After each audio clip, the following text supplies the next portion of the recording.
This is Brian Kaufman, Chairman of the Scottsdale Board of Adjustment, calling to order our regular meeting for July 7th, 2021. If we could please have the roll call. Chair Kaufman, Present. Vice Chair Metz, Present. Board Member Gonzalez, Present. Board Member Stratton, Present. Board Member Chacron, Present. Board Member Wagner, Present. Board Member Didi. Present. Thank you. Thank you. Brian Clef, do we have any administrative items today? Yes, thank you, Chair Kaufman, Vice Chair Metz, and members of the board. First of all, good to have you all back in person in the Kiva. Good to see all your faces. Just a couple items on item 4 on the agenda 5B8 2021. Just wanted to remind you of a couple of public comments that were sent out a week ago with regard to that was a supplement to your packet. So you should be in receipt of those. Additionally, within the last 48 hours, I believe we've received some additional correspondence on that case, which we're unable to provide to the board due to the rules and procedures for deadline for submission of that evidence. However, I can mention that we did receive it. It was somewhat of a petition that had nine neighbors around that property that are voicing support towards that variance request. Additionally, we currently don't have any items scheduled for our August meeting. So unless something were to be continued off of tonight's agenda to that meeting, we'll likely be sending out a continuance for our August meeting. And that concludes my report. Thank you, Mr. Chair. Thank you. Now for this meeting, since we're in person, are we going to do voice votes again, or are we continuing to do roll call votes? Chair Kaufman, we're continuing with the roll call vote.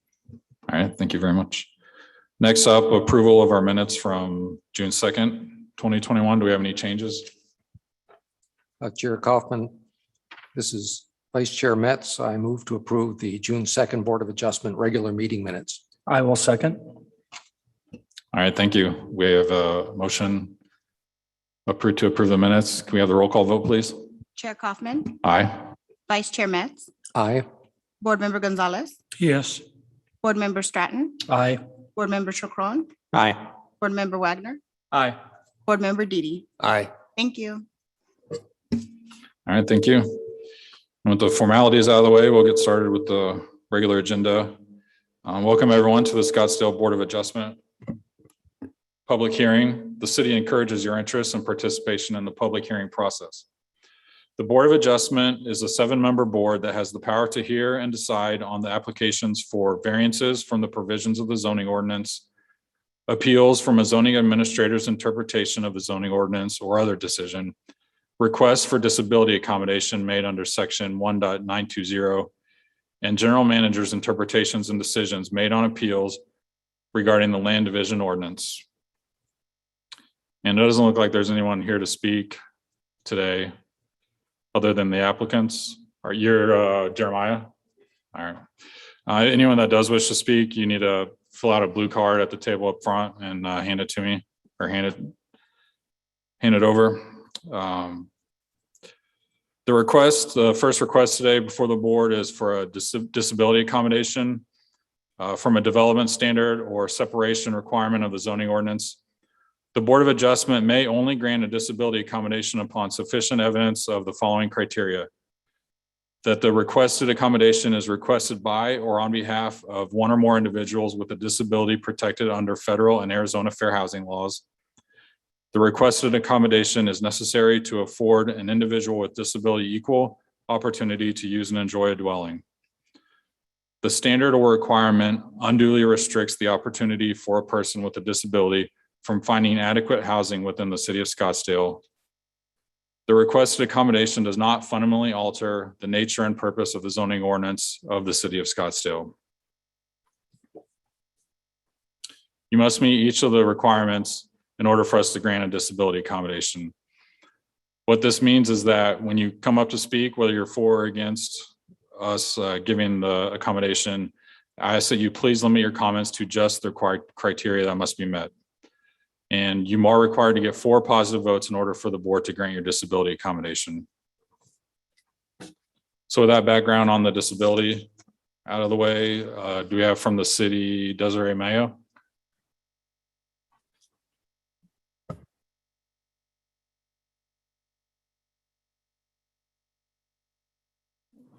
Can you hear me good? Okay. Good evening, Chair Kaufman and members of the board. My name is Desiree Mayo, and I'm here to present case 4BA 2021. And this is a request before the board for a disability accommodation to the City of Scottsdale zoning ordinance. So here you can see the location of the subject parcel. This parcel is zoned single-family residential and is located within the Scottsdale Estates 10 subdivision and is adjacent to other single-family homes with R17 zoning to the north, south, east, and west.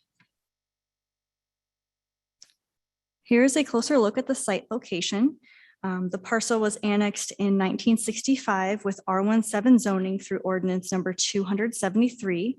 And according to the Maricopa County Assessor, the house on the subject parcel was constructed in 1960. The parcel is zoned R17 with a primary use of the lot being detached single-family residential dwellings with permitted ancillary uses. So the applicant is requesting a disability accommodation pertaining to the wall height requirement in the side and rear yards. The zoning ordinance states walls, fences, and hedges with a maximum height of 8 feet are allowed on the side or rear property line or in the side or rear yard. The wall is currently 9 feet in the side and rear yard in the locations that are shown on this aerial. The subject site was annexed in 1965 through ordinance 273 and adopted R17 zoning. And according to that Maricopa County Assessor's website, the house on the subject parcel was constructed in 1960. And on September 21st, 2020, a code enforcement inspection identified the additional height that was added to the block wall, and a compliance notice was issued to the applicant. A disability accommodation from a development standard or separation requirement shall not be authorized unless the board shall find upon sufficient evidence all of the following. And we'll start with criterion A1, which is the requested accommodation is requested by or on behalf of one or more individuals with a disability protected under federal and Arizona fair housing laws. So based on the materials provided with this application, the requested accommodation is being made by an individual with a disability protected under federal and Arizona fair housing laws.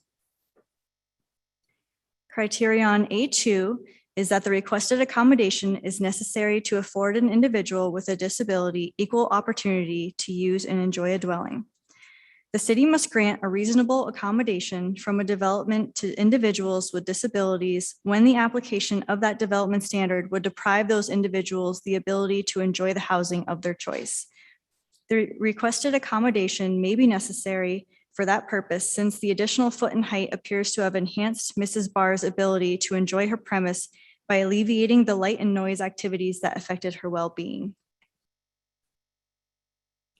Criterion A3 states that the standard or requirement unduly restricts the opportunity for a person with a disability from finding adequate housing within the city of Scottsdale.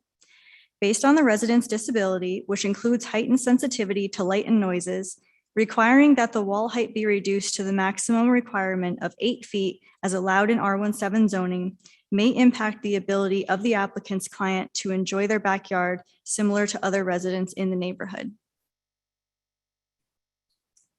Criterion A4 is the requested accommodation does not fundamentally alter the nature and purpose of the zoning ordinance of the city of Scottsdale. The requested accommodation may be a fundamental alteration of the nature and purpose of the Scottsdale zoning ordinance. Walls are allowed along property lines to reasonably allow for privacy and security for property owners. The purpose of the 8-foot maximum wall height requirement on side and rear property lines is to preserve a level of open character, views for aesthetic reasons, maintain structural integrity of walls, and for public safety concerns. Criterion A5 states the requested accommodation will not impose an undue financial or administrative burden on the city, as undue financial or administrative burden is defined in federal and Arizona fair housing laws and interpretive case law. And there is no anticipated undue financial or administrative burden on the city if the requested accommodation is granted. Criterion B states the profitability or financial hardship of the owner or service provider of a facility shall not be considered in determining whether to grant a disability accommodation. And the applicant has not presented the owner's profitability or financial hardship as a justification for the disability accommodation request in their application.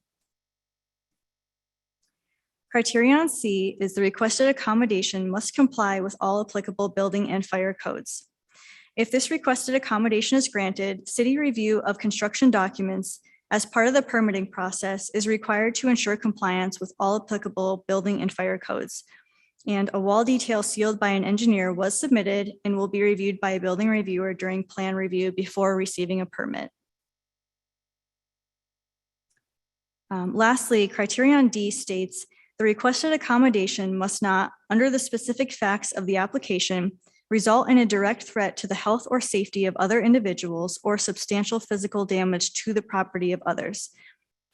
There's no apparent direct threat to the health or safety of other individuals or substantial physical damage to the property of others posed by the requested accommodation. An adjacent neighbor in support of the disability accommodation requests that the fence extension be completed in the shed area shown on the photo in this slide. If the board should decide to grant this disability accommodation, there should be a stipulation in place to address the completion of the wall where there's this gap in the wall. And no other public comment has been received. So to wrap up this disability accommodation request, again, the applicant's requesting a disability accommodation pertaining to the wall height requirement in the side and rear yards. And the zoning ordinance states that walls, fences, and hedges with a maximum height of 8 feet are allowed in the side or rear property line or side or rear yard. And the wall that exists is currently 9 feet in the side and rear yard. So that concludes my presentation, and I'll answer any questions you may have. Thank you. Thank you, Ms. Mayo. I have a question about what would happen when the homeowner moves out. There was some discussion in the materials that they would agree to remove the extra height from the wall. Is there any way that we can require that, or would that just not be effective? Chair Kaufman, I believe that with the approval of the disability accommodation, it does follow that the property owner does not continue with the next resident. So could they keep that there forever? If they sold the house, they could continue with that extra 2 feet until they wanted to do something else, and then they wouldn't be able to get a permit for something because they were out of compliance with like legally non-conforming.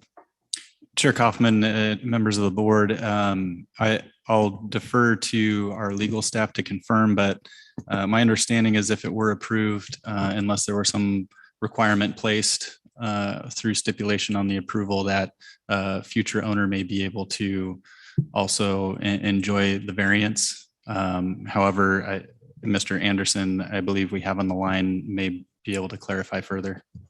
Yeah, I'm just curious if we could do that stipulation or if it's even possible.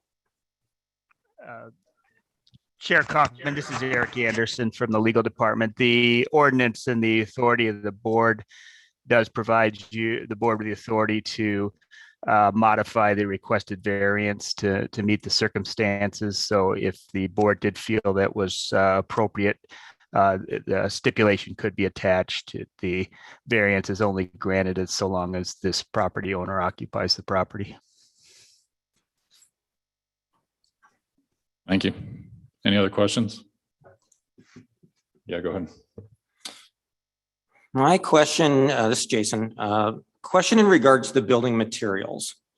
We have a block wall built that was, I'm assuming, approved through permitting when it was built, whatever year it was. We have a different material going up on a common wall between two residents, as well as the alleyway that's, I guess, maintained or handled by the city. Do we know if those building materials would even be approved if we were to allow the variance, or can we stipulate what building materials should be on there, or is that just handled through the process of obtaining the permit if we were to do the variance? I don't understand how a common wall could have something that's a different material than was originally put in there and approved by both residents. Can you give me some understanding of how the city would manage that when it's two different materials? Thank you.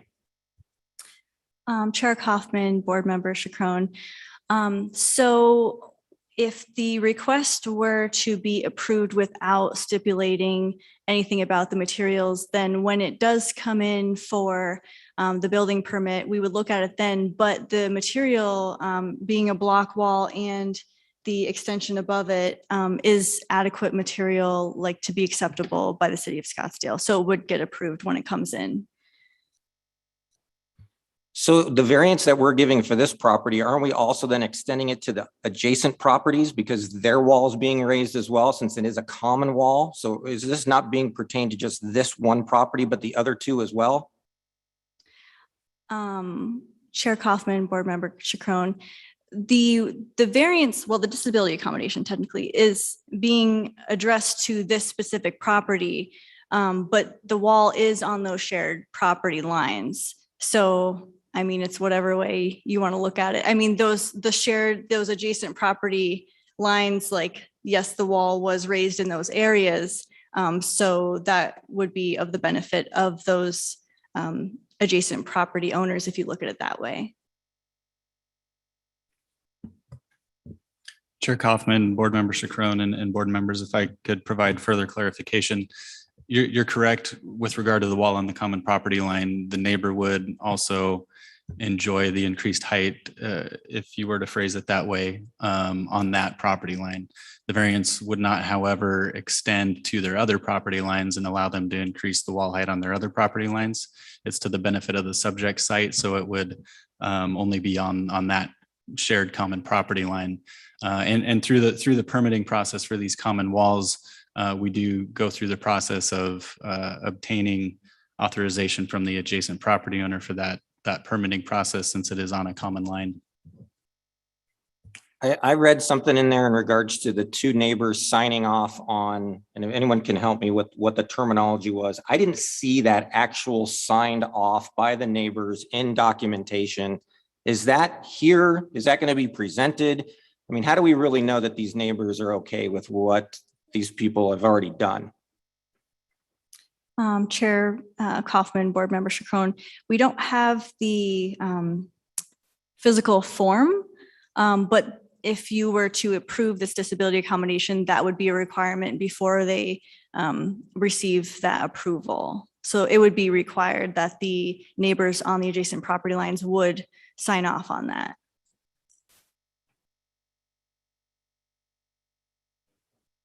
Any other questions from the board for the city? Yeah, Board Member Didi, go ahead. Thank you. In the presentation, I think the first criterion here is whether or not a disability exists as defined in the statute.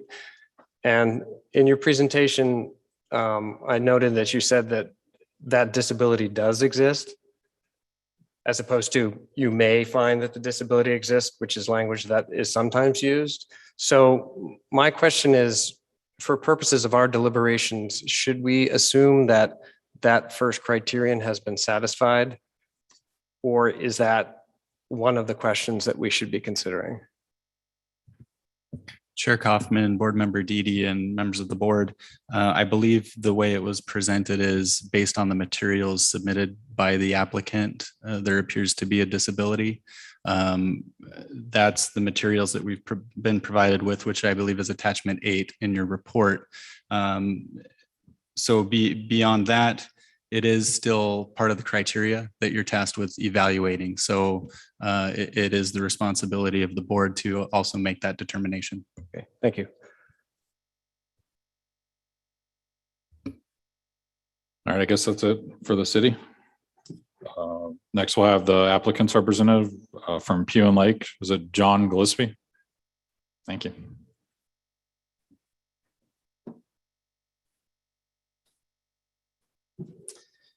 Chair Kaufman, members of the Board of Adjustment. My name is John Gillespie. I work for the law firm Pew and Lake in Mesa, Arizona, 1744 South Val Vista. I represent Rebecca and Randy Bahr, who are the property owners here.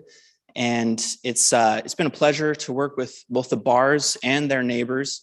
And I really think we've been able to build a little bit more neighborly interaction through this case, which is not always what you see. And I think we have some positive direction. And I'd like to that's the overall really outcome that I think is great that we're seeing. Thanks to Desiree for introducing the case. I think she covered a lot of the main highlights. I'd just like to fill in some things that the board has raised, and I'll reserve some time to answer any questions that the board has. So our request is to go 1 foot above what the city of Scottsdale allows by right in a residential neighborhood, R17 zoned. A little bit more on the background here. This is a code complaint. So the wall was built in violation of the Scottsdale zoning ordinance. The interesting nuance here is that we have contacted the neighbor, the western neighbor who filed the complaint. And the reason that she stated that the complaint was filed was because there was not that extension along the entire western wall. And I'll show some pictures that kind of illustrate that and orient us a little bit on it. But it didn't have anything to do with the wall being too high or the look of the wall itself. She likes the wall, the support of the wall. And to go to board member Cochran's question about neighbor agreement, that we have gotten support letters from both the western and the eastern neighbor attesting that they are supportive of the wall, and a fence authorization is the document that needs to be provided to get a building permit on a common shared property line. And that has been provided by both of those neighbors. Rebecca Bahr, to talk about her disability. She has been evaluated for autism, which is a disability covered underneath our fair housing laws. Her autism does present behavioral and social challenges, which made it so that Randy and Rebecca decided to build this wall in order to protect their rights to operate in their home and in their yard. I won't go into all of the details unless if you'd like, but the Bahrs have lived in the home since 1996, and there has been some neighbor interactions that have been less than pleasant. And there have been certainly some things done by neighbors that justify the wall height. And the more specifically on that includes light glare from adjacent lights on eaves, noise from neighboring dogs, or just common noise that maybe doesn't affect the normative population as much. Camera placement, that it's allowed for individuals to put cameras in their backyards, that has a different effect on our neighbor here. There's been instances of debris being thrown over the wall by neighbors that has caused the Bahrs physical harm.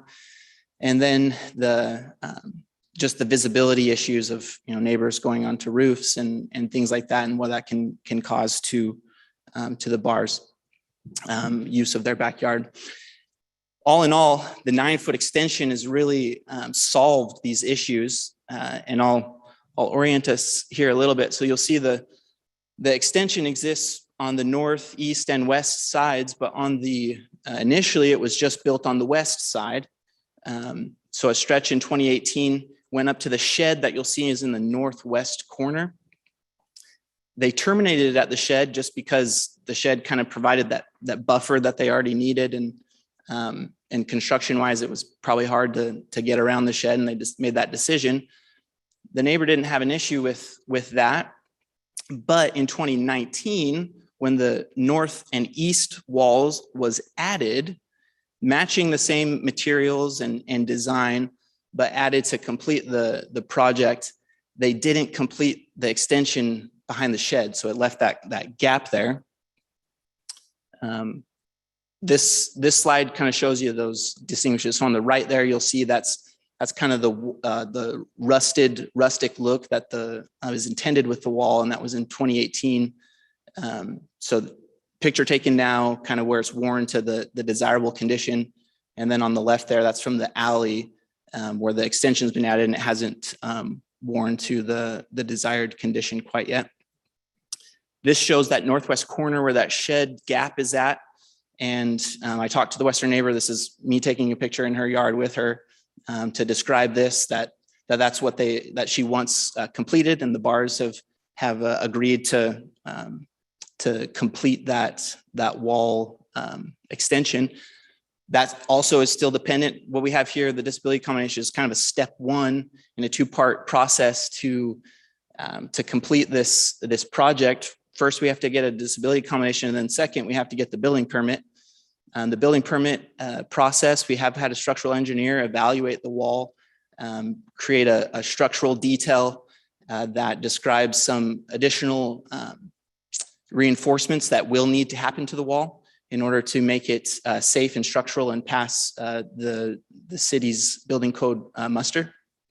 But we're confident that will be accomplished. And at that point, the western neighbor's desire to have the wall completed will happen.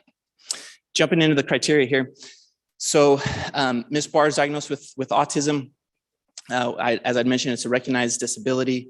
We have in your packet, you'll see a neurologist who has provided that evaluation and declared that she has that disability. The requested accommodation is necessary for Ms. Bahr. I think the best way to illustrate that is she wants to use her backyard like anyone else in her neighborhood does. She wants to be able to go out and garden and draw on her patio and those things. Her comfort with being able to do that was restricted because of the neighbor interactions, debris being thrown, the noise from dogs and other noise, the neighbors who have gone onto roofs. There's been altercations with results of the condition leads to some misunderstanding between neighbors. And I think a lot of that's, by filing this case, has really been resolved, and we're in a much better spot between neighbors at this point. The 8-foot maximum wall height standard is what unduly restricts Ms. Bahr from being able to enjoy her yard. Certainly, we don't want to have a city where persons with this disability have to live in an apartment complex or have to have be able to afford a 1 acre lot in order to freely move about their yard and use their home. The accommodation doesn't fundamentally alter the nature and purposes of the zoning ordinance. There's no specific stated purpose for the wall height criteria in Scottsdale, but we'd normally think that it has to do with views or aesthetics or security, policing ability. In this instance, the neighbors believe that the wall has aesthetic value. They've certified that they don't have an issue with how the wall looks. The structural integrity has been verified by our engineer. This wall has resolved neighbor disputes, meaning that it contributes to security and the lack of need to have police intervention.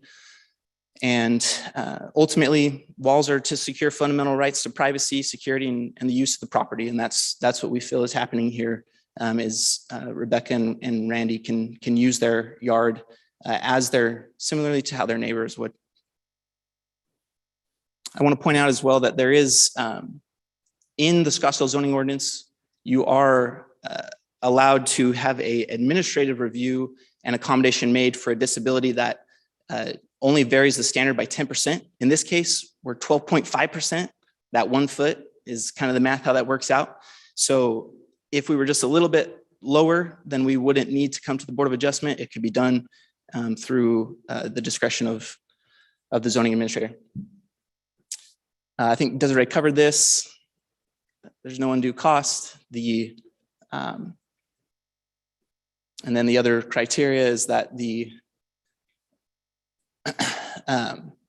city doesn't have to, it's not costing an undue burden to the city. The wall construction is not being considered in determining the fact that they invested the money isn't really the reason that they're trying to get the accommodation. And we have the sealed engineer, which verifies we're going to have to get the building permit. And then last, the neighbors have shown their support for the wall, so there's no direct threat to the neighbors. We do have in our property, and I see my time's up. I'm almost done. Chair Kaufman, can I have just 30 seconds more? Yeah, if you could just please show us this form and then be done. Yep, that's right. So this fence authorization is in the packet. You'll see there the western and the eastern neighbor. We've reached out to them, spoke to them, and they have signed already the necessary document to get a building permit and also provided a support letter that attests to that. And with that, I'll take any questions from the board. Thank you, Mr. Gillespie. Do you have any questions from the board? Vice Chair Metz? Thank you, Chair Kaufman. Mr. Gillespie, thank you for your presentation and for finishing on time. Could you, maybe you have your own report in front of you. We're sitting here with the materials. I visited the property. I saw it from the front. I even drove down the alley. Can you turn to page 6 of your report? The very top paragraph on that page says that you recognize the Bahrs may be entitled to other legal remedies outside the purview of the Board of Adjustment. Obviously, you're not asking for us to provide those remedies because we're the Board of Adjustment. Can you explain to me, that sounds to me like an argument that there are other remedies and therefore this accommodation from the Board of Adjustment is not necessary? Chair Kaufman, Vice Chair Metz, to answer that, I'll talk about the specific instance there. So previous to the 7-foot block wall being constructed, there was a chain link fence, and the northern neighbor had a weapon in his yard, and he's had constant verbal altercations with Rebecca Bahr as she's gone about her duties in her yard. And after an altercation where he had a weapon present and she felt threatened by him, that's when they built the block wall. And so I only note that in there that there's potentially other legal issues going on, but that doesn't go to say that the wall isn't necessary to secure the additional rights. For instance, debris being thrown over a 7-foot wall, there's a difference between the ability to throw over a 7-foot wall versus over a 9-foot wall. The northern neighbor being on a roof looking down into the yard, there's a difference between a 9-foot wall, a 7-foot wall. So the wall is also a necessary accommodation that we see. I understand that the wall is, why you could argue that the wall is a necessary accommodation, but you're asking for a variance as a disability accommodation. So I'm certainly not arguing against a block wall. Lots of neighbors have block walls, but not all neighbors have gone to 9 feet, and arguably threatening with a gun might better be addressed by a police report or some other kind of legal action than by simply building a higher extension to the fence. Yes, absolutely. Vice Chair Metz, there's other factors that we would propose are necessary with the wall, that being the light glare from neighboring properties, the camera placement that's been threatened and also put in by neighbors, which is still their right within reason.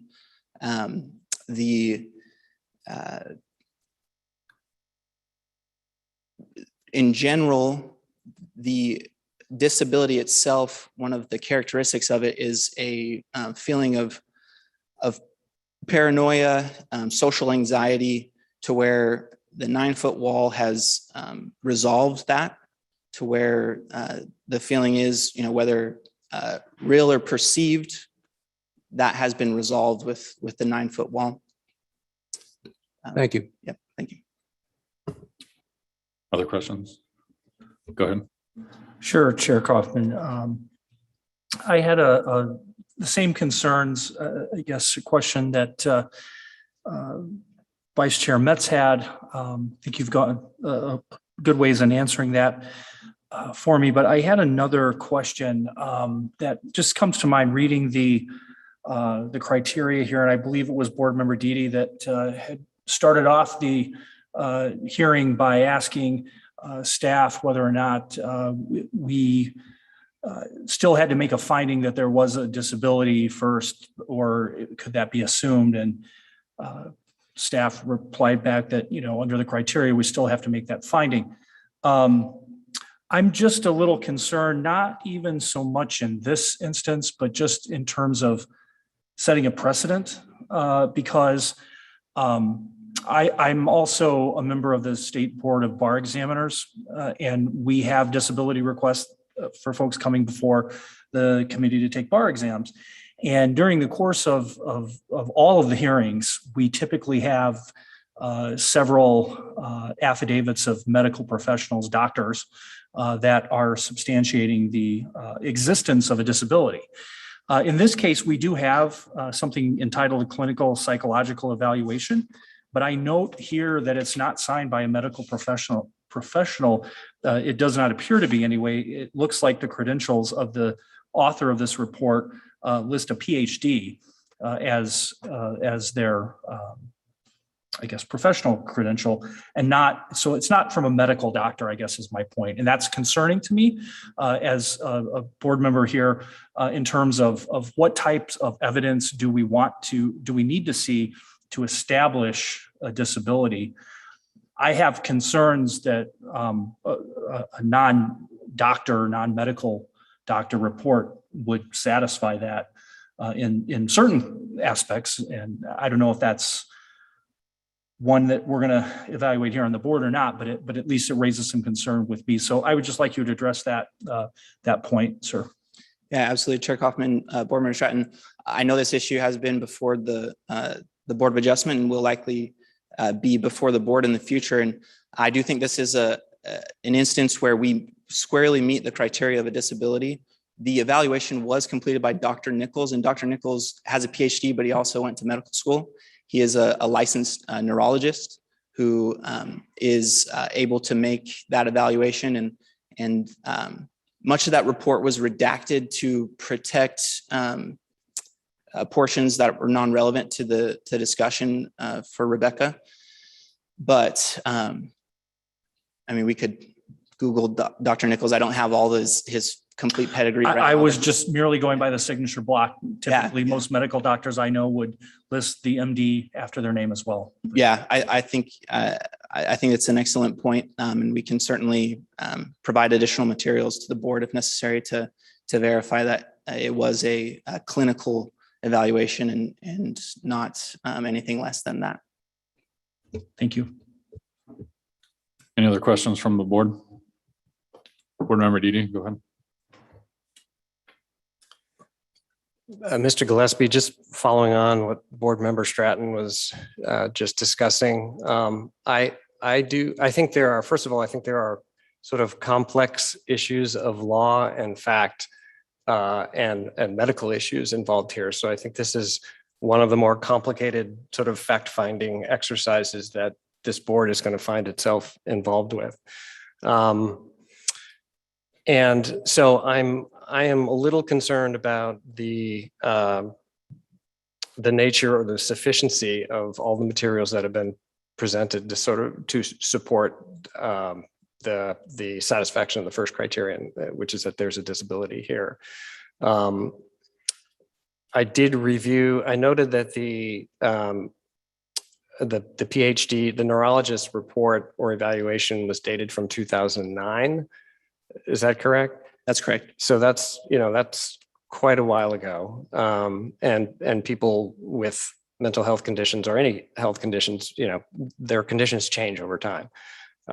So I'm wondering, first of all, if you have any statements in that regard. Do you know how the condition has evolved over the past 12 years or so? That report, Board Member Didi, that report does discuss some of the history of the progression of this disability with Rebecca Bahr.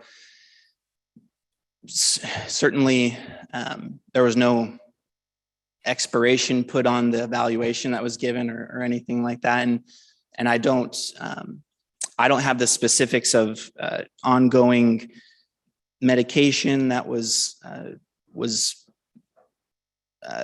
diagnosed or prescribed at that time or that's continued to be made.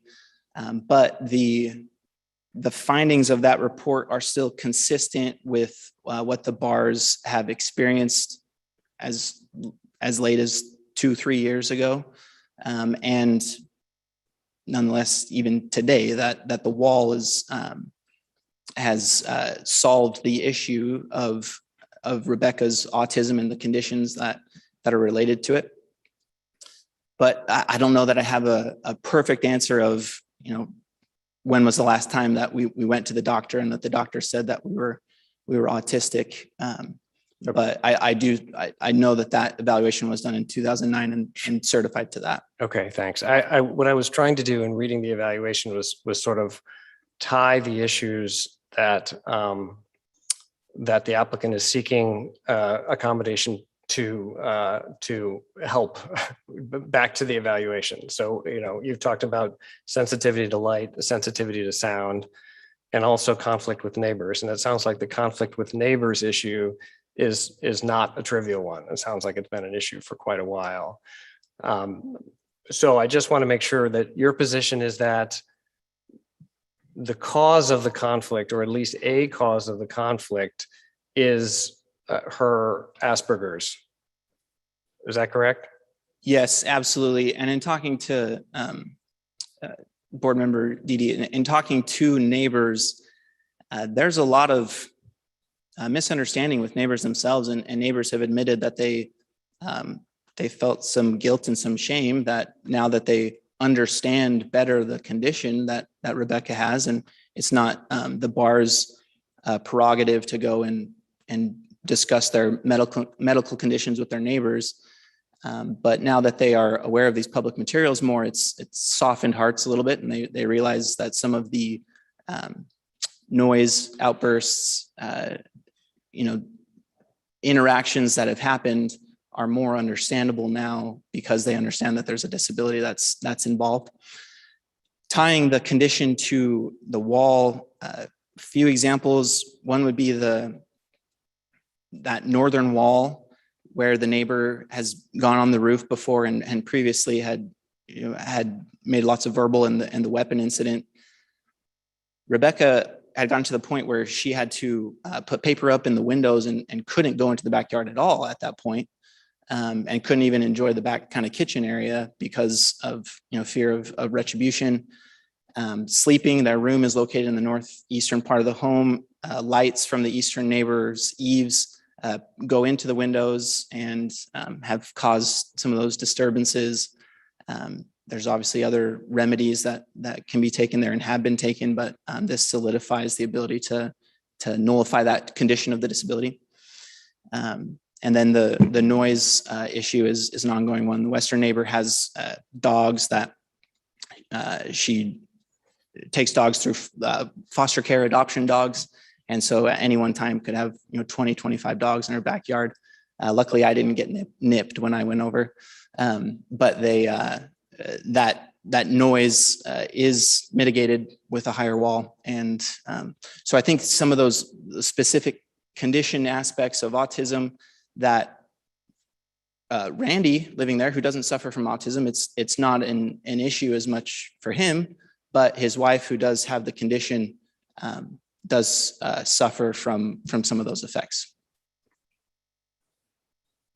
And then just one last question on the second criterion, which is that the requested accommodation is necessary to afford an individual with a disability equal opportunity to use and enjoy a dwelling. So my understanding is that the applicant has lived in the home for over 20 years? 24 years. 25 years, 24 years. Yep. So that's a long time. So the wall was erected when? Or the extension was erected when? I think it is important to understand the full timeline of that. So 1996 was when they moved into the home. 2007 is when the block wall was put in place to replace the chain link fence. And then 2018 is when the extension on the west was added, which was related to the dogs. And that neighbor also had an instance of going up on the roof and looking into the yard. And then the completion of the wall was done when financially appropriate for the Bahrs and when the timing was right to complete that. And realizing the positive effects that was done with the western wall, and that it's further mitigated the conditions and the ability to go and do gardening, do drawing in the backyard, and to feel like she could freely roam in her yard as all of her neighbors can. So I'm glad that the wall is having the desired effects. the only thing I'm maybe a little concerned about is when I focus on the word necessary, it kind of suggests that but for the accommodation, the applicant couldn't afford a typical enjoyment of the premises. And to me, the fact that she lived there so many years with the chain link fence and then with the shorter block wall kind of bears on the issue of how necessary it is, because it was something that was lived with for a long period of time. And so I wonder if you'd care to address that concern. Board Member Didi, I guess that word necessary is an interesting one, and I don't, in a philosophical sense, is it really necessary for anyone to go into their backyard at all?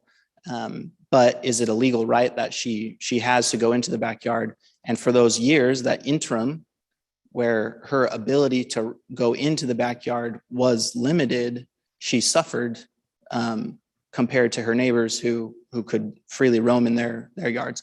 So the interim between 2007 and 2018, she didn't go into the yard at the same degree as she does now, and that she can now, pending the disability accommodation being granted. So there's nothing in the record that shows that her use of the backyard continued and has been the same since 1996 to now. But now she can use the backyard freely as she desires and as is her legal right. Thank you. Thank you, Board Member Didi. Any other questions from the board? Board Member Chacron, go ahead. Thank you. How did they determine to go from 7 to 9 to help her feel more comfortable in this backyard? Do you have any idea how they came about adding the 2 feet instead of just going and building the 8-foot wall, which is normal? 7 foot's a little low, but how did that come about? I'm going back to Board Member Didi, and I'm looking at this going, if we got a diagnosis in 2009 and then we built a wall and then we added, maybe going back and finding out if these things are actually working from a medical standpoint, that's what I'd be looking for. And I think that would kind of help us and guide us, right? So how do we know that 8 foot wouldn't work? And we just go from 7 to 9 and we push the boundary of what the city allows. So do you have any insight on where their thought was going from 7 to 9 and not going from 0 to 8? Thank you. Board Member Chacron, so the Bahrs have readily admitted that a 15-foot wall would actually solve the issue better, that having a higher wall would secure their interest better. The 9-foot wall, though, was determined to be sufficient, really just based on their experience of standing in their yard and looking at where neighbors, where viewpoints are at with neighbors, and what made them feel comfortable working in the yard. So, and then the third thing would be with the contractor who did the work, they didn't feel comfortable going, higher with the wall because it would provide a cost burden that and a safety issue that couldn't be remedied. So they built the wall to 9 feet. You'll see kind of the construction of it. It really is. It kind of sits lower than the block wall and extends over the block wall and hooks into the block wall in a manner to support with wind force and other structural needs. So the 9 foot had just the construction, value that needed to be built that way. Second was the physical observation of the Bahrs of realizing that this would obstruct views from neighbors' roofs. This would protect from debris being thrown over the wall. This would add that extra layer of protection.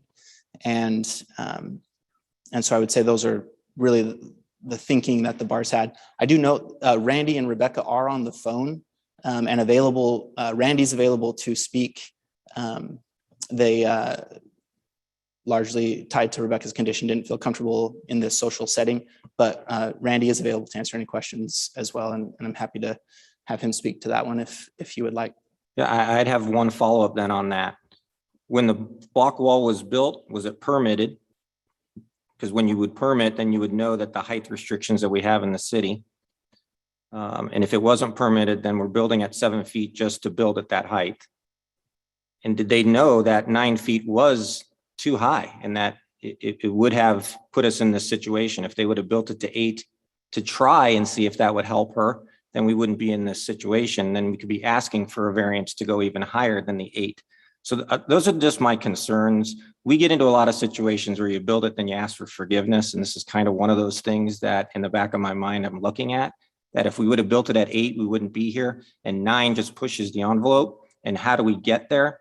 And understanding through the permit process, the officials would have said, you can go to 8, can't go past 8, but you went to 7, then you went to 9. So I know we have to look at the disability, but I also look at, the structure. We have to make sure we're taking care of what's going on around us as well. So those are my questions. And if Mr. Bahr would like to help me understand where they're coming from with the 7 and 9 and getting a permit or not for the block wall, that would be helpful. Thank you. Thank you, Board Member Chakranal. Randy, if you have anything to add, you can interject and interrupt me. I think *6 is how we get unmuted. But I'll just add there that part 2 of this process is we are having to get a building permit. So it's not smooth sailing necessarily after tonight. The City of Scottsdale's rigor is going to be applied to the actual construction of the wall, which doesn't always happen with our walls in Scottsdale.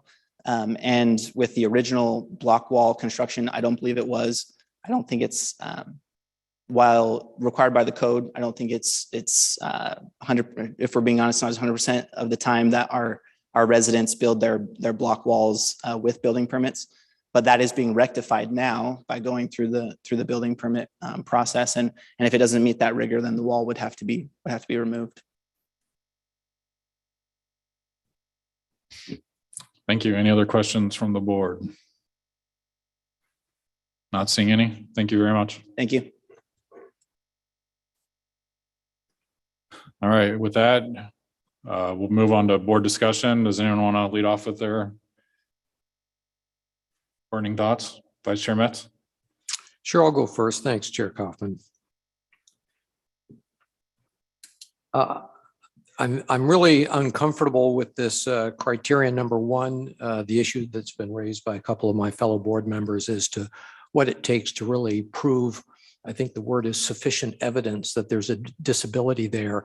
That makes me uncomfortable. So I'm pleased to say that at this point, since all the criteria have to be met, and I fear that there are 2 other criteria, that I don't have to wrestle with that particular one. If my fellow board members convince me that criterion 2 and 4 have been met, then I'll come back and revisit criterion number 1. I'm not convinced that criterion 2 has been met. And that is that the accommodation, that this variance is necessary to grant the accommodation. It strikes me, the issue's been raised. The Bahrs extended their block wall from 7 feet to 9 feet. They could have extended it to 12 feet. They could have extended it to 15 feet. I think the phrase is on page 7 of Mr. Gillespie's report is that installing the 9-foot extension or the extension to 9 foot has proven sufficient. But that's arbitrary. If they had built it to 8 feet, perhaps that would have been sufficient. Having visited the property, I haven't been on the property, but I suspect that even at 9 feet, a neighbor on the roof of neighboring properties with a gun threatening would not be eliminated. And almost all of the complaints, and I went through this very comprehensive report of all the issues that the Bahrs are dealing with, and I have great sympathy for them. It sounds like they've had some terrible neighbors that I'm glad to see they're starting to behave. But it seems to me that virtually every one of the issues that has been raised of neighbors' behavior could and arguably should have been addressed through some kind of criminal, civil, or zoning enforcement. Some of these were outright illegal. Some of them are zoning variances, the light that shines in, a camera that views the bar's backyard would not be allowed. And therefore, since there are other remedies that I think should be the first remedy, I don't believe that that this variance is a necessary accommodation for the bars. The other aspect is criterion number 4,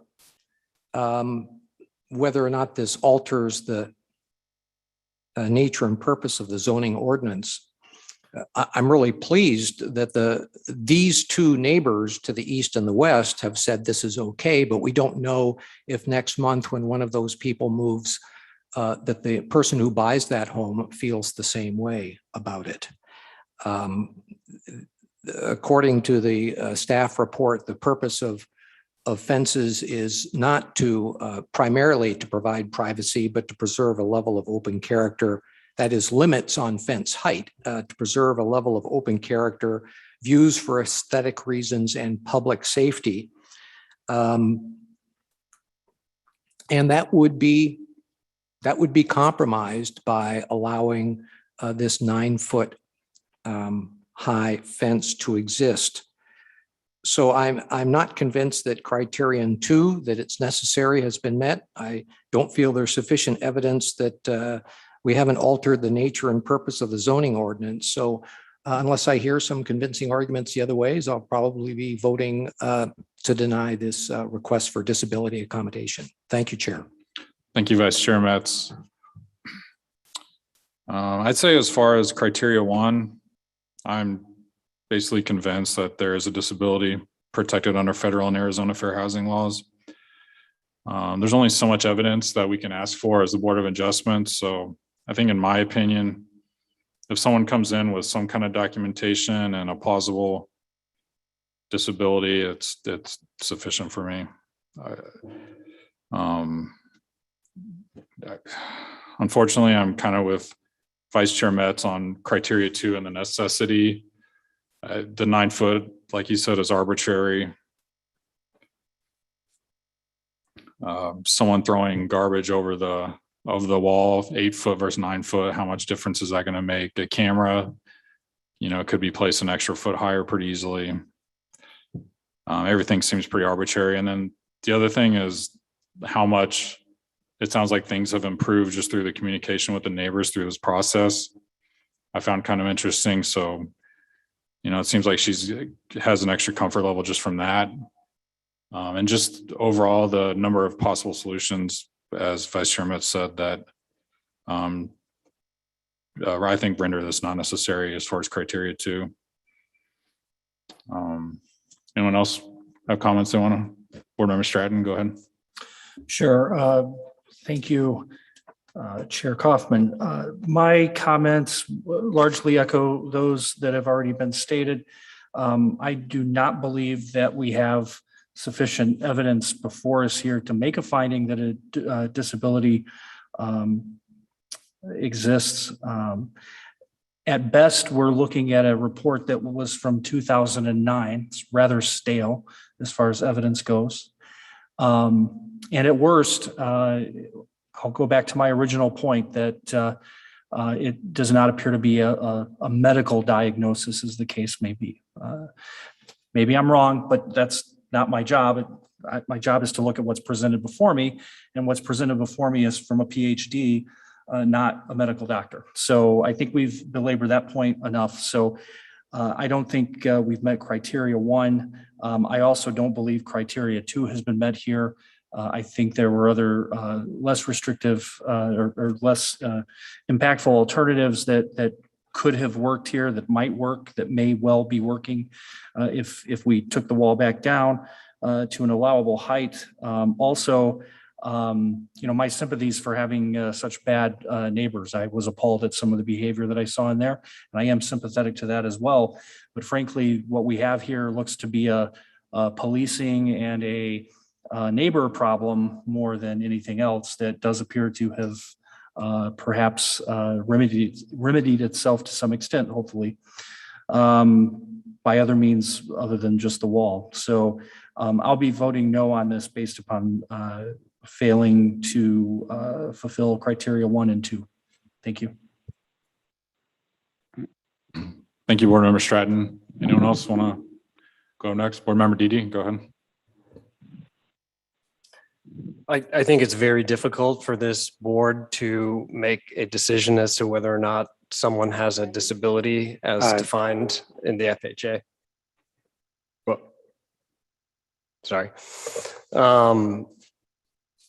If to do so, I think it would be really great to have some sort of document or opinion from a qualified medical professional that could link the symptoms or the conditions associated with the disability and the requested accommodations. I mean, that's what we would have in a perfect world. But without even reaching the issue as to whether or not criterion 1 has been satisfied, I also am not really convinced that criterion 2 has been satisfied. I do think that I understand that issues are light and sound and interaction with neighbors. I don't see how the extra foot really impacts sound. I think it's not clear to me how it impacts light, except for certain lights that might be positioned to, clear a 9-foot fence, but not clear an 8-foot fence. And problems with neighbors can occur, at 7 feet, 8 feet, 9 feet, 10 feet. It's kind of hard to avoid when you're in a neighborhood and living in sort of close quarters. And I do think the word necessary is significant here. I think it means that the particular accommodation being requested is really required in order to permit someone to live in the premises and enjoy it to the same extent other people would. And I just haven't seen anything in the record that suggests that a 9-foot an extension which raises the fence height to 9 feet is exactly what is required, is exactly the accommodation that's required in these circumstances. So while I'm glad that this seems to have helped the Bahrs, I'm not sure that it meets the legal requirements in this case. And I think we're sort of bound to follow the legal criteria as they exist. And so I could probably, criterion 4, I could probably get comfortable with, but I think it's criterion 2 that I can't get comfortable with at the moment. Thank you. Thank you, Board Member Didi. Anyone else? Board Member Wagner, you have any comments? Yeah, I kind of echo the rest of the board in some regard, and also Mr. Chair in criteria 1 that we do have to, I guess, only analyze what we're given and determining whether it's a medical doctor or a PhD or the validity of that is a difficult decision. I would say that criteria 2 is my biggest sticking point, in that going to 9 feet, while it does appear to help, going to 8 was never tested, which is within code. And then it also kind of opens up the situation that in 6 months, if we were to approve the variance at 9 feet, if the situation is not resolved, then do we go to 10, then do we go to 11, and then we start running into additional criteria, especially criteria 4. So I was on the fence a bit, but I believe that I'm also probably going to be voting to deny this variance based on criteria 2 particularly. Thank you, Board Member Wagner. Board Member Chacron, anything to add? Nothing? Board Member Gonzalez, do you have any comments? Thank you, Chair. When I look at the particulars of this case, when we're looking at the criteria, I have a question on the second one, where the height of the fence would affect the disability to enjoy the dwelling. I can't see over a 6-foot fence and I'm 6 foot. I can't see over a 7-foot fence. I can't see over an 8-foot fence. I'm not sure that a higher fence serves the purpose of the zoning ordinance. I think that some of the reasons given are light and noise. Well, if the sun's up, you're going to have light. And if you're in the house, there's probably alternative ways to block the light out if that bothers the individual. In this case, there's blackout curtains, blackout shades, all kinds of different things that you can cut the light when you're inside. At night, it doesn't make any difference. I think noise is no respecter of fence height. And that's probably an issue that's best dealt with not in the zoning ordinance. That's a noise issue, a nuisance ordinance violation of some kind. At this point, I think a lot of the things that I think are not met, and I'm obviously all these factors have to be met in order to grant a variance. I don't see 2 being met. I don't see 4 being met. I think that a lot of what we're looking at here is how do we feel comfortable? Well, feeling comfortable is not a criteria. What is a criteria is the 8 or so criteria that all have to be met. I don't see 2 and 4 being met in here. Some of the others, you can be subjective on additional documentation or whatnot. But at this point, I am afraid I don't see all these conditions being met, so I won't be behind this variance. Thank you. Thank you, Board Member Gonzalez. Any other comments from the board? Chair Kaufman, I'm just wondering if for the board's record and for the protection of the board and the city, if Board Member Chacron is going to be voting against, it might be better for him to be on record as to which of the criteria he believes are not being met. Thank you, Vice Chair Metz. I think in the past, the advice from council was the less the board member said, the better. But I think, in my opinion, we'll leave it up to Board Member Chacron. Do you want to let us know which criteria are not met? Sure, thank you. Criteria 1 is again subjective to the data that we have. And I brought up asking for more information could help, but if someone's going to bring forth a criteria of their disability, I don't believe they'd be lying about it. But then again, it's hard for me as a non-doctor to look at it and say yes or no. So I have difficulty in making the decision that criteria 1 is met based on the data that we have. And I asked for more, and we just don't have it. Criteria 2, I do not see it being necessary. If we would have built this at 8, then we would have information to show us that it didn't or didn't work for her. So those 2 for sure, right off the bat, I can't even get past them to start looking at 3, 4, and 5. So for me, 2 is the bigger one for me. 1 is a subjective one that I can go either way. But 2 for sure I don't believe it's necessary to build 9 foot unless I had medical data that showed me that 8 didn't work. We knew 7 didn't work, but we didn't know if 8 worked. So that's kind of my thinking and why number 2 for me is not being met. Thank you.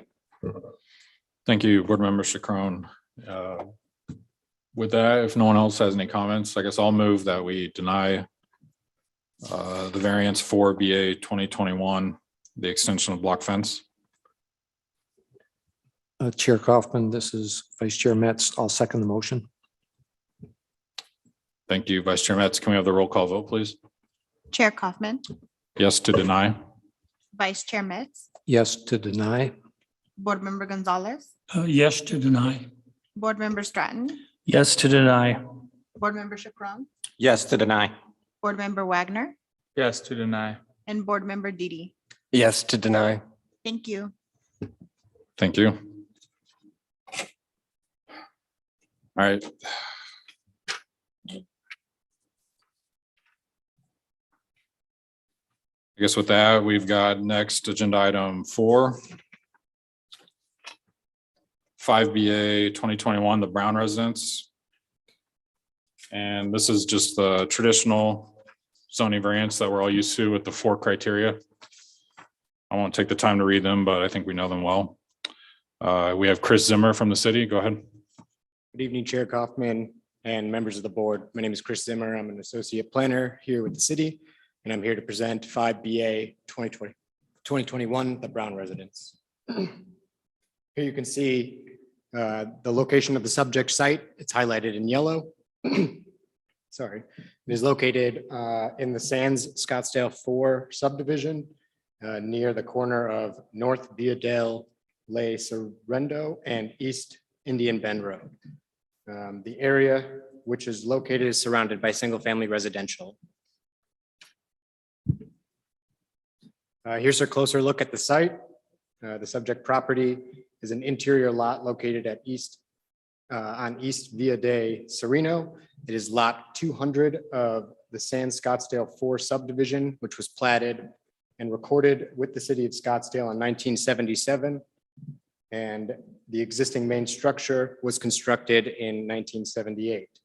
Prior to 2020, we have only had 1 permit, and that was an electrical permit pulled in 2008. Here is the subject zoning with R17 PCD. A little property and history. The subject area was annexed in the city in 1962 by ordinance number 164, where it received R143 zoning. In 1972, the subject parcel was rezoned from R143 to PCD, a planned community district, through zoning case 4ZN 1972, where also the amended development standards for the R17 district were approved. In 1976, the case 37Z 1976 subsequently rezoned the subject site from R4 PCD to R17 PCD. It was platted in its current configuration in 1977. Aside from the existing main residence, the only other permit, like I said, was a electrical permit in 2008. In August of 2020, code enforcement had an inspection at the Brown residence where the inspector found 2 site walls that the property owner installed without permits. Later that month, the applicant submitted plans where staff found evidence that the shade structure had been constructed without permits. The 2 unpermitted fences in the front and on the side that were for the original citation are eligible and do meet code requirements for permits. The variance requested, the applicant is requesting a variance of 10 feet, which would allow the accessory structure to be located 0 feet from the main structure. The existing detached structure was built without permits, 0 feet from the main residence, and does not comply with the R17 zoning district requirements. The applicant is requesting a variance with the intent to obtain permits after receiving approval or denial from the board. Here's a site plan where you can see the shade structure in the south right here.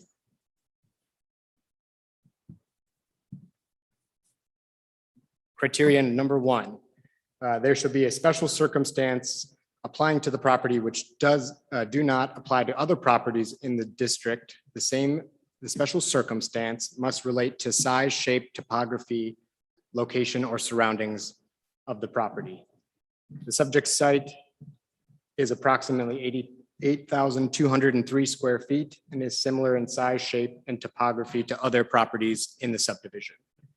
The R17 amended development standards have a minimum lot size of 7,000 square feet. The subject property is approximately 8,203 square feet and is similar in size, shape, and topography within the subdivision you see here. The map shown on the screen just is a little bit of a context of how the sites are within the subdivision, going from darkest green to the smallest lot and then red to the largest lot. The subject site is surrounded in purple, so you can see where it lies. Criterion 2, the variance is necessary for the preservation of privileges and rights enjoyed by properties of the same classification and zoning district. With a combination of the R17 PCD zoning district requirements and zoning ordinance section 7.200 general provisions, regulations, it would allow for a detached structure or an attached addition in the rear yard. The owner mentioned that a neighboring lot within the Sands Scottsdale 4 subdivision has a similar detached structure in the rear. Looking through the records on the surrounding properties, it would not appear that the city has any record of those structures being approved. And if they were to come in, the only way that they could be approved is through a variance. Criterion 3, that the special circumstance was not self-imposed or created by the owner or applicant. The subject property is an interior lot of the subdivision with only one street frontage and is approximately 8,203 square feet. It is similar in size, shape, and topography, and the detached structure in the rear was constructed without permits. Criterion 4, the authorization of the variance will not be materially detrimental to persons residing or working in the vicinity to the adjacent property, to the neighborhood, or to the public welfare in general. The authorization of this variance would allow the property to keep the detached structure in its current location, encroaching into the required separation between buildings. The separation requirements are intended to provide and maintain an open residential character within the subdivision. Staff has received one letter in support and one letter in opposition of this request. That ends staff's presentation. I'll be happy to answer any questions. Thank you, Mr. Zimmer. Do we have any questions from the board? I don't see any. Thank you very much. Thank you. Go ahead, applicant, Jeremy Brown. Chair Kaufman, board members, thank you for listening to this. So the variance, as he said, is for a shade structure that's built in the backyard. The shade cover was built without permits. Where I made a mistake was that the neighbor behind me has a shade cover that's the same height as you saw in his one photo that was also built without permits. And so I followed suit thinking, okay, I want more shade right off my patio and built this structure. I did it a little bit more professionally than going to Home Depot and buying a, $2,000 canvas and black steel structure. I actually built it out of welded steel. It's painted black. It's got a tongue and groove ceiling. It's nice. So the reason that I'm asking for the variance is because when the other permit issues came up, which like he said, they are fully approved. They have plans, they have engineering, all that is to the final stage, but obviously I have to conform on this shade structure before they'll issue those. So that's why I'm here. But I wasn't aware that I needed obviously the 10-foot spacing to my own home. So that's where at the bottom there, it's less than 10 feet tall. They have the site plan showing the dimensions on it. It's more than 2 feet off all of my neighbors' property lines. It's less than, and then the last one is that it is not 10 feet from my main residence. But the other criteria that it meets is that it's less than 30% coverage of my yard, which again, I got a little bit lucky on. I did not know that was a criteria of it, but it does meet those criteria, which are also needed for that accessory structure. So the reason that I'm arguing this point is on that 4-question submittal, the biggest question is how I'm different from my neighbors. And when he showed the map, when Chris showed the map of Scottsdale, the red and orange houses, even though they all look like little squares on that map, they actually do have deeper backyards. So I wouldn't be standing here in front of you if I just had an extended patio and my yard was, 8 to 10 feet deeper than it is off the back of my house. Then I could just call this an extended patio instead of an accessory structure, and I'm just fine per city code. If I call it an accessory structure because I'm a short backyard, I have to then be 10 feet off my house. I still have the setback from the neighbors, which gives me that red band right there of 3 feet to build some type of a shade structure in, which is pointless. So as I said, it fits into all setbacks to the neighbors. It fits the height restrictions. It conforms to the percentage coverage that the city is asking for. It's professionally built. It won't rot. It's not going to become an eyesore. It's not obtrusive to any of my neighbors. It definitely fits the look and feel of McCormick Ranch and the city of Scottsdale. And at the bottom there, that's just a little note. It is getting hotter in Scottsdale and everyone needs shade in their backyard. And when you have a tight backyard, everyone's building just whatever they can to get that little extra bit of shade, whether it's 5 umbrellas next to each other or, the shade sale situation, which I've never gotten a clear answer on, or, the Home Depot bought structures. It's something that all residents are after nowadays, for either it be your family or your dogs, you want that added shade. And I already said this, I'm allowed to have an extended patio, but then it changes the setback one way. And I'm allowed to have accessory structures, but then it changes the distance from my own house. So in that entire rectangle that structure is built in, I can build in those areas. I just have to call it one thing or another and then cut off one side or the other. It's all buildable area. They said they had, and I hope you guys got this. I guess it was submitted. I sent it 48 hours ago, apparently, and I didn't know on that 7-day deal, but I was door knocking neighbors. The 4 at the top are the most important neighbors. Those are anyone who sides me. The most important neighbor is the last one on the top 4, which says adjacent property to the south. That's the neighbor that structure goes along their backyard. It's 4 feet from their yard. The minimum setback is 2 feet per the city of Scottsdale. They signed off on this. They have 0 issue with it. They would be the ones that it would be affecting their quality of life if they're looking at it every day, which they have no issue with it whatsoever. The other neighbor, I talked to him briefly. They were an older couple that lived in that house for, I think, 20 some years, and they literally just sold the week before I was coming here. And the new person that lives in there, they didn't really want to talk to me or get involved. When door knocking these days, you kind of scare people. But they are actually the ones that have the shade structure that I copied in their yard, which is seen. It sits on the south side of my property, but only on maybe a third. And like I said, they bought the Home Depot structure. It's quite nice. They ported a full 15 by 15 slab, stuck it on it. It's got fans and electricity in it. But it's only, 2 feet off their house. And then again, it's 3 feet from my wall probably. And then the second one on the list there, that's my neighbor to the west. They are the second closest to this structure. They have no issue with it. They love the look of it. So, and then the rest of these people are just closest neighbors on Sereno and the surrounding area that I door knocked. If I kept door knocking, I would have kept getting signatures.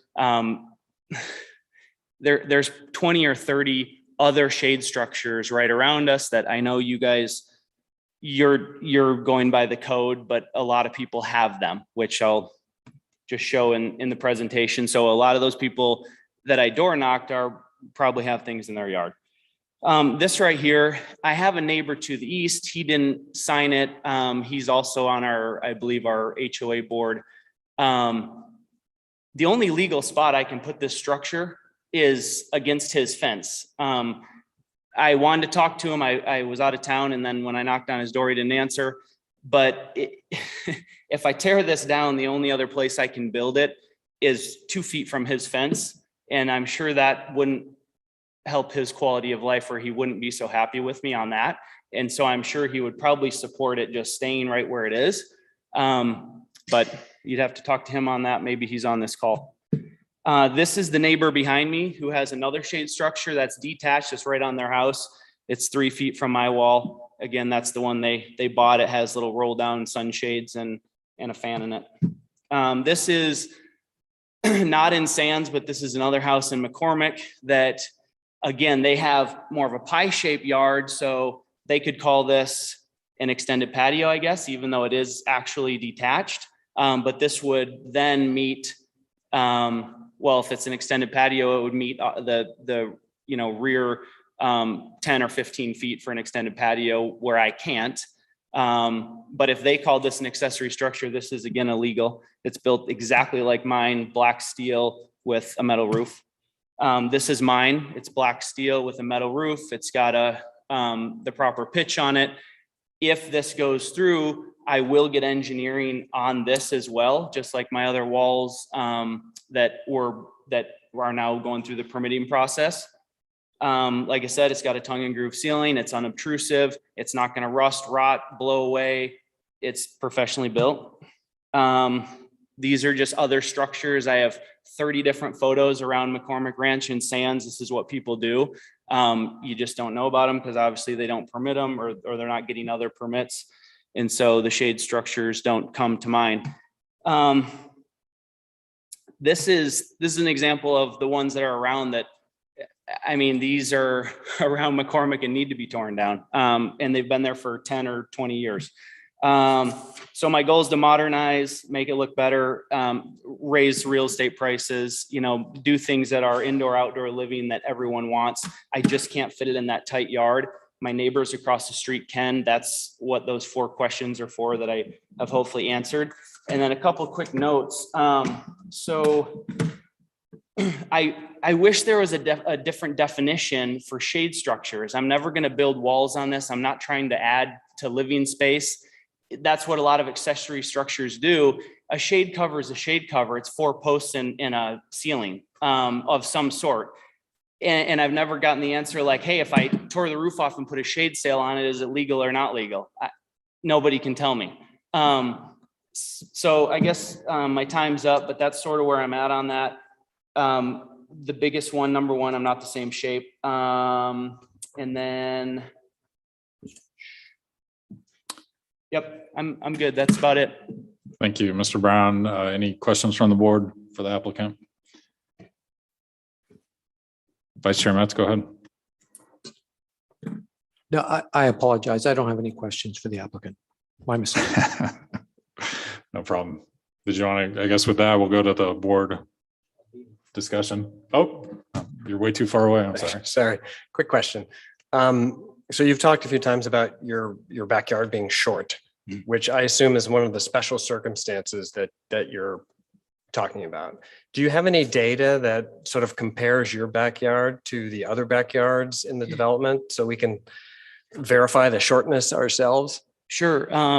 I don't have it with me. I wish I could give you that percentage. Chris had a really good slide on the size and those shapes. And like I said, the red ones and the orange ones will allow that 10-foot setback, whether it's on the backside or the front side, then they would have an area for a building. Everyone on Sereno, on those interior lots where it's curving toward your house, you've only got 15 feet from the back of your house to your back wall. So there are a number of other people who are in your same position. The yellow houses on that interior street, yes, we are the short backyards. Thank you. Any other questions for the applicant? There you go. Oh, so I'm going to say 30% of people, can enjoy this in a different manner or can extend their back patios. by just connecting it to the house. And then you could get that 15 feet behind it.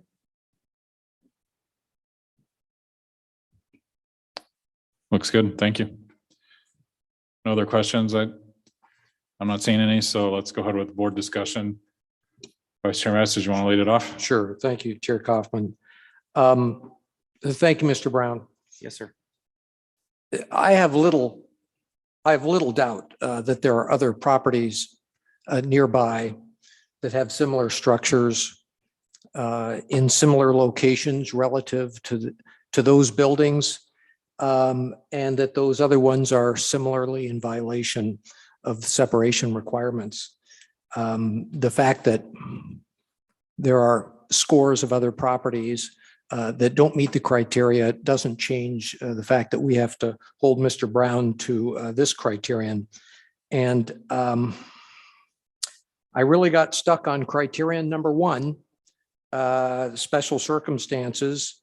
I just don't see it. Using a relatively precise, but not perfectly precise method using Google Maps and distance measure. I looked at 1, 2, 3, 4, 5, the 6 closest homes, not including the one across the street, and found that 2 of them were in fact about 2 feet deeper. I'm talking about the separation between the rear of the home and the rear property fence. 2 of them were about 2 feet deeper, and all the rest were virtually identical.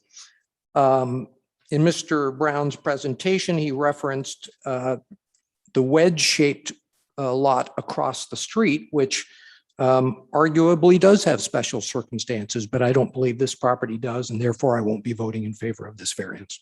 Thank you, Chair. Thank you, Vice Chair Metz. Board Member Stratton, do you have any comments? Sure. This is a little bit of a tough one for me. I can almost get there on number 1 because I do see there does appear to be an arc, and that last graphic that was just up on the screen showing the various lots. Could we get that up there again? The one that had the orange and the different colors on it? Yeah. So if I'm looking at this correctly, it does look like, there are differences in those lots because of that sweeping arcing street, I guess, that is going around there. And I don't think that we have to show that only one lot in the subdivision has that issue. I think it can be a group of lots that are unique in a particular area. So I'll reserve judgment on that, but wait to hear from fellow board members. But my, I guess, maybe question for staff or for the applicant is, whether or not we meet criteria number 2, which is the authorization of the variance necessary for the preservation of privileges and rights enjoyed by others. As someone who moved to Arizona about 12 years ago, and the first rental house we had no back shade, I sympathize with you. I don't know why anybody would build a house in Arizona without adequate shade attached to the house on the back. I think it's an absolute necessity out here. And so, but that's not my issue. My question, I guess, is are there other less restrictive ways or other ways not requiring a variance that you could do the same job? You talked a little bit about calling it a patio. And I think you answered my question on that. If you did that, then you'd be running up against, you'd be coming before us maybe for a different variance, right, on the back wall. And so maybe that's an easier variance to grant, I don't know. But is there any way, staff, that that the roof could be extended from the house and not require any of this kind of accessory building or patio concept? I know, with my house, I've got the roof just comes down and it comes out and it creates a shady space. I guess that's a patio, but. Chair Kaufman and board member Stratton, I did create 2 graphics to kind of show the difference between where a detached structure could be located and where an attached structure could be located. It's part of my presentation. Nicole, I'll have you pop that back up. And then, yep, so this one specifically, this graphic that you see on the screen right now, that is for an attached structure. It could be located anywhere within that green area, subject to that the entire addition could not encroach or enclose more than 30% of the rear yard. Currently, he has about 290 square feet encroaching into the rear yard. So he would be allowed roughly about 390 square feet of additional patio cover if it were attached. And then if you go up one more slide. Well, we have that up. Can I just interject? Okay.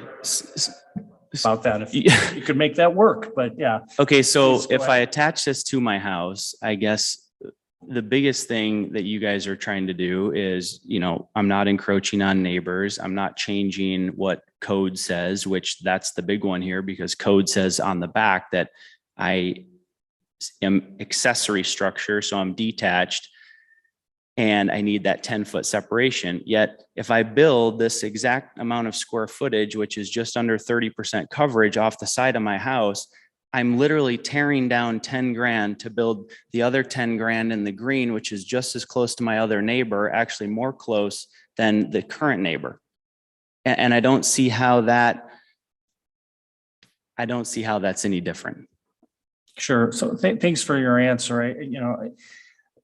These are tough ones because we have to follow the statute, and sometimes the decisions that we have to make are, we have to look at what's the least path of least resistance. And under the statute and case law, we can't really factor in economic reality, right? I mean, someone once said the law can be an ass sometimes. And, this may be one of those cases where, sometimes the practicalities of what folks want to do aren't always something that we can address as the board, but thank you. Thank you, Board Member Stratton. Board Member Chacron, comments? Yes, thank you. Jeremy, the one thing that always gets me, and I've been doing this now almost 2 years, is if you would have presented this to the city, they would have gave you these options before you're building something and spending that money. And that's the one thing that I always feel like, okay, we've got our 4 criterion, but then I put those aside for a second and I just look at, what is the right thing to do?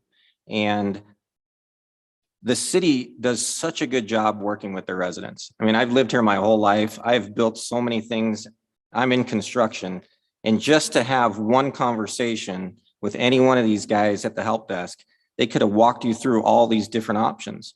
And I know it's tough. We sit here and we hear these every month that someone builds something that's beautiful and it works and it makes sense to them, but it just doesn't make sense to the building code and what we have to stand by. So for me, when I'm looking at this, criteria 1, a special circumstance is really difficult. All these houses are kind of cookie cutters. They're all about the same size. Yours really isn't any different than 30% of the neighborhood. There is options.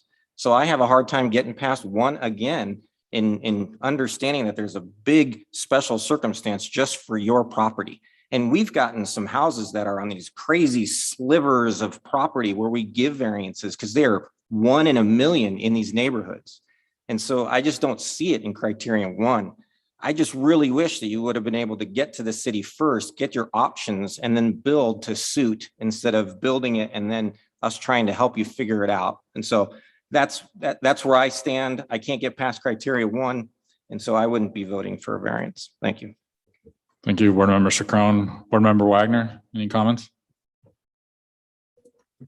Yeah, I'll echo Board Member Stratton in the sense that I believe that I could get on board with 1, while it doesn't necessarily have to be the only lot in the subdivision. But again, my biggest concern is number 2. And it's my fear that it really kind of constitutes providing a special privilege. And truthfully, it looks great. It looks well constructed. And it's unfortunate that it was after the fact. And I believe it does set a bit of a precedence that these structures can be built and then come ask for forgiveness later. Well, okay, here's what I'll say on that. There is no definition, like I said, roof, no roof, shade, no Mr. shade. Brown. Sorry, we're just discussing it up here. Oh, I'm sorry. Thank you. Yeah, I'm finished. Thank you, Board Member Wagner. Board Member Didi, comments? Yeah, thank you. I'm afraid that I really can't get past criterion 1. I think it comes down to an issue of how special is special. Does it have to be truly unique? Does it have to be a minority within the development or a significant minority? I don't know what the answer to that question is, but I think that this is not special enough in my view. I think it shares too many attributes with too many other lots in the neighborhood. And so for that reason, I will vote to deny. Thank you, Board Member Didi. Board Member Gonzalez, comments? Thank you, Chair. When I look at this, the structure is beautiful. It sounds like a great idea. Unfortunately, those aren't part of the criteria we're mandated to look at to approve a variance. When I look at the first variance, property size, with 30% of the lots in your predicament, you're not really special in that respect. Number 2, preservation of privileges. That kind of, the size of your lot determines what privileges you have. And since you're not in a minority, then to grant you this variance would be a special privilege. Number 3, not self-imposed. Nope, you got a small lot, you got to live with it. Number 4, will not materially affect the neighborhood. Unfortunately, one of the responses we got was from your HOA saying that they have 3 different criteria that they would require, and you haven't met any of them and have not applied for a variance. So based on your HOA, number 4, the effect on the neighborhood from the leaders of your neighborhood say that you're not meeting the criteria for that either. So unfortunately, because you're not meeting most of the criteria in this, I cannot vote to approve the variance. I think the big problem we have here is there's 2 areas that needed to be addressed and haven't been. Number 1 was the city for a permit. Number 2 is your HOA, which, like it or not, as a homeowner there, you're obligated under their rules, and their rules say that your design has to be approved by their architectural committee, and you haven't done that. So there's another challenge you're going to have on whether your own HOA will approve this. So unfortunately, you're kind of between a rock and a hard spot right now, and I sympathize, and I love the way your patio looks, but unfortunately, it violates the zoning. So I'll have to vote to deny on that. Thank you. Thank you, Board Member Gonzalez. I'm going to also have to vote no. As far as criteria 1 with the special circumstances, I think that map that we saw that was color coded indicated that it was a pretty average size overall for the neighborhood. So you're not like very small. The shape of it was not that outrageous. It was pretty rectangular, even though there's a little bit of a slope to some of the sides and curves. It was still fairly rectangular. I think the issue is just that the house was built so big, and I think that was a conscious decision at some point. So then once you do that, you just have, whoever did that, now you've got to live with that on your property and kind of work around it for accessory structures, et cetera. I don't believe that having that thin lot because you built a house too big is a special circumstance. It's not something that's like the size, shape, topography, location, or surroundings of the lot. It's like the construction that you put on the lot. That was a decision that was consciously made. So in my opinion, that's just not even capable of being a special circumstance. And then the other thing is that the being necessary for the preservations of rights enjoyed by others for criteria 2. We see this constantly. Half the people that come in here, they've got nothing but neighbors up and down the street, all with the exact same construction. It's unfortunate that apparently Scottsdale is so lax on enforcement that people just build these all day, every day, and then the one guy that gets caught gets dragged before us and kind of gets screwed. And I'm sorry that happened to you. But when the criteria says that it's preservations of privileges and rights enjoyed by others, it means within the ordinance, not other people that are also violating the ordinance, in my opinion. So I don't believe that criteria is met either. And I guess with all that out of the way, anyone else have any other comments? Otherwise, we'll, I guess with that, I'll move to deny the variance 5BA 2021. I'll second that. Board Member Chacron. All right, thank you. Can we have the roll call vote, please? Chair Kaufman, Yes to deny. Vice Chair Metz, Yes to deny. Board Member Gonzalez, Yes to deny. Board Member Stratton, Yes to deny. Board Member Chacron, Yes to deny. Board Member Wagner, Yes to deny. and Board Member Didi. Yes to deny. Thank you. Thank you. All right. Sorry, Mr. Brown. Do we have anything else, Mr. Clough? No, we don't, Mr. Chair. Thank you. All right, I guess with that, meeting adjourned.